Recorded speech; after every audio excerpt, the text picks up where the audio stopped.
Good evening, all students and all hearing my channel to person। तो प्रत्येक लोगों से मेरा अनुरोध है कि वीडियो को अंत तक देखें और चैनल को सब्सक्राइब करना ना भूलें और कमेंट के द्वारा सूचित करें, जिससे आपको मोटिवेशनल संबंधित और जीके ग्रामर से संबंधित सारी जानकारी आपको मिलती रहे। तो मोटिवेशनल के रूप में हमने लिखा सच्ची बातें। सच्ची बातें। जीवन आसान नहीं है, जीवन आसान नहीं। ज्यादा बात करो तो पागल। यदि आप ज्यादा बात करते तो कहते हैं बहुत बतूनी, उसको पागल समझ लेते हैं। और कम बात करो तो घमंडी, और काम की बात करो तो मतलबी कहलाते हैं। और कड़वी सच, रोजा रखने के लिए ताकत की जरूरत नहीं है। रोजा रखने के लिए ताकत की जरूरत नहीं है, बल्कि दिल में अल्लाह, खुदा या ईश्वर की मोहब्बत होनी चाहिए। फिर कहा है, किसी ने गजब कहा है, what is the difference between I like you and I love you. कह रहा कि आई लाइक यू, मैं तुम्हें चाहता, पसंद करता हूं, मैं तुम्हें प्यार करता हूं, दोनों में क्या अंतर है। तो क्या कहा, beautiful answered bye Buddha. Gautam Buddha ने इसका बहुत ही रोचक ढंग से उत्तर दिया है। When you like a flower, जब तुम किसी फूल को पसंद करते हो, यू जस्ट प्लक इट, तब तुम उसे तुरंत तोड़ लेते हो। But when you love a flower, जब तुम किसी फूल से या किसी वस्तु से प्यार करते हो तो उसे छोड़ना नहीं चाहते हो, यू वाटर इट डेली, तब तुम उस पौधे में डेली पानी देते जिससे अच्छा से अच्छा फूल निकल सके। वन हु अंडरस्टैंड दिस, जिसने इस चीज को समझ लिया, अंडरस्टैंड लाइफ, वह अपने जीवन के सार को समझ लिया। तो इसी तरह से कहा जाता है कि जैसे एक सब्जी बेचने वाला है, सब्जी बेचने वाला है, उस पर कोई मक्खी बैठ जाती है तो उस पर सब्जी के मूल उस पर कोई असर नहीं पड़ता है, वजन पर कोई असर नहीं पड़ता। लेकिन वही मक्खी एक ज्वेलरी आभूषण बेचने वाले दुकान पर आभूषण उसके तराजू पर बैठ जाती है तो 10-20 हजार का चूना लग जाता है। तो कहने का तात्पर्य है कि स्थान का महत्व होता है, कुर्सी का महत्व होता है, ज्ञान का महत्व होता है, समय का महत्व होता है। इसलिए स्थान स्थान पर उसकी कीमत तौली जाती है। इसी तरह से मैं आपको एक छोटा सा, जो हमारे यहाँ 6 अप्रैल को एनुअल फंक्शन की तैयारी होने होती है, तैयारी करा रहे हैं। 6 अप्रैल को एनुअल फंक्शन होगा, उसी में जो बच्चों को हम म्यूजिक और संगीत सिखाते हैं, उसी में एक छोटा सा हमने कहा है, तू हिंदू बनेगा न मुसलमान बनेगा, तू हिंदू बनेगा न मुसलमान बनेगा, इंसान की औलाद है इंसान बनेगा। तू हिंदू न बनेगा न मुसलमान बनेगा, इंसान की औलाद है इंसान बनेगा। अच्छा है कि अभी तक तेरा कुछ नाम नहीं है, अच्छा है कि अभी तक तेरा कुछ नाम नहीं है, तुझको किसी मजहब से कोई काम नहीं है, अच्छा है कि तेरा कोई नाम नहीं है, तुमको किसी मजहब से कोई काम नहीं है। जिस इल्म ने संसार की तकदीर की भी किया है, जिस इल्म ने संसार की तकदीम किया है, उस इल्म से कोई तुझ पर इल्जाम नहीं है, उस इल्म पर तुझ पर कोई इल्जाम नहीं है। तू बदले हुए वक्त की पहचान बनेगा, तू बदले हुए वक्त की पहचान बनेगा, तू हिंदू बनेगा न मुसलमान बनेगा, इंसान की औलाद है इंसान बनेगा।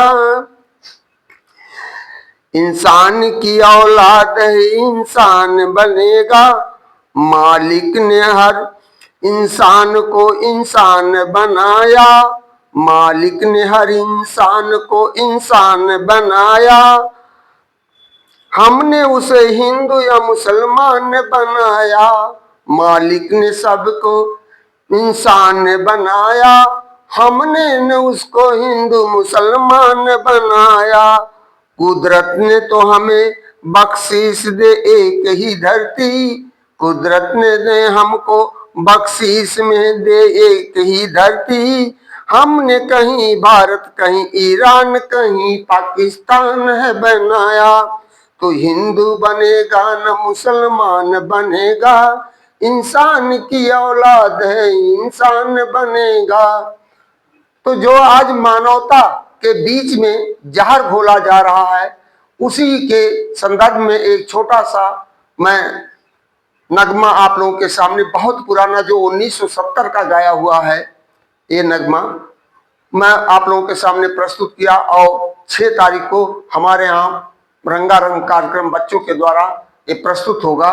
तो इसी के साथ जैसा कि हम फिर आपको बताना चाह रहे हैं कि इस समय तमाम आधुनिक विद्यालय आधुनिकीकरण के रूप में अच्छी अच्छी बिल्डिंग, अच्छी अच्छी सुविधाएं, खेलने का बड़ा बड़ा प्लेग्राउंड, सारी सुविधा डिजिटल का लेकर आपके यहाँ आएंगे, भारी भरकम फीस वसूल कर लेकर चले जाएंगे। लेकिन शिक्षा के नाम पे, गुणवत्ता के नाम पे, शिक्षा की गुणवत्ता और संस्कार के नाम पे कोई वहां विशेष चीज सुविधाएं उपलब्ध नहीं होगी। तो मेरा सभी अभिभावकों से अनुरोध है कि कहीं पर डालिए, अपने बच्चे के भविष्य को डालिए तो बहुत सोच समझ के डालिए कि हमारा बच्चा कहाँ पर अपने फ्यूचर को संभाल सकता है।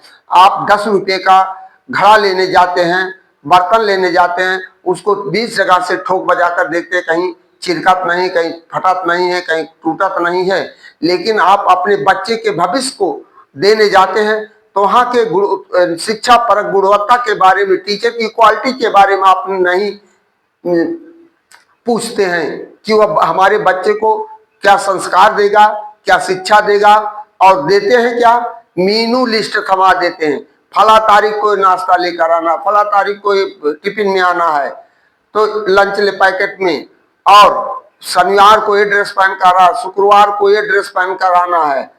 तीन आपके ऊपर आर्थिक बोझ से ज्यादा इतना तंग कर देते हैं। लेकिन क्या करें, आधुनिकता के दौर में आप जो चाहते हैं, पति यह चाहता है कि नहीं हम अपने थोड़े से काम चला लें, लेकिन पत्नी वही बगल वाले को देख करके कहती नहीं उनका बच्चा वहां जा रहा है तो हमारा बच्चा भी उस विद्यालय में जाएगा। लेकिन ऐसा हमने तमाम लोगों से 2000 क्या मैं 1975 से मैं टीचिंग जॉब से कर रहा हूँ, एक एक विद्यालय का से मैं गुजर चुका हूँ। मैंने सबको देखा है, मैंने शिक्षा लाइन में बहुत स्ट्रगल किया है और देखा है केवल ढाक के 3 पात ही होते हैं। अब हम अपने असली बिंदु पर चल रहे हैं, असली बिंदु पर जो कि अल्फाबेट जा का बेसिक चीजें बच्चों को पढ़ाई जाती है। हाँ, अब हम बेसिक चीज दे रहे हैं, अल्फाबेट। ये चार्ट नंबर आज हम यही 1 से दे रहे हैं, क्योंकि अब नए पैटर्न से शुरू करें। चार्ट नंबर 1 है हमारा अल्फाबेट।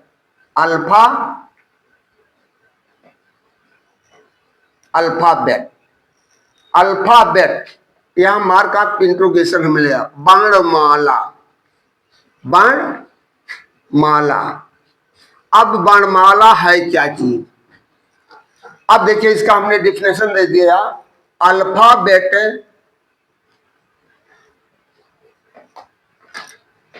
डिफिनेशन हम दे रहे हैं, alphabet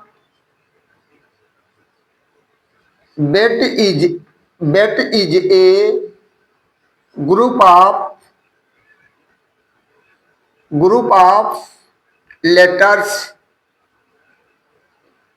letters when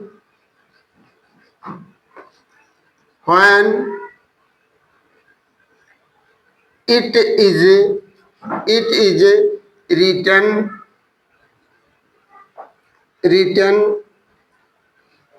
A to Z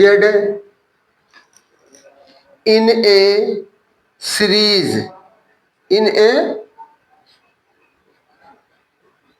series. जब ये श्रृंखला में लिखा जाएगा तभी आपका A to Z, जैसे ए से लेकर के हम जेड तक लिखते हैं तो ये हमारा एक कैपिटल लेटर हो गया ए, और ये हो गया स्मॉल लेटर या स्मॉल लेटर।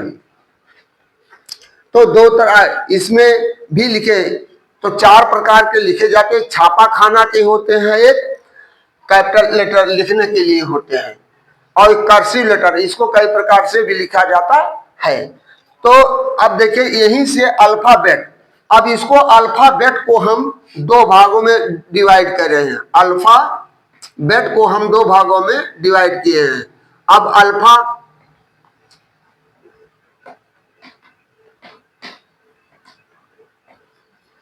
अल्फाबेट को हमने 2 भागों में डिवाइड किया है, 2 भागों में, वावेल और स्वर, वावेल्स और कॉन्सोनेंट, कॉन्सोनेंट्स। अब देखिए मेन वावेल कौन होते हैं? A, E, I, O, U, A, E, I, O, U. अब इसके बाद सेमी वावेल वाई और डब्लू,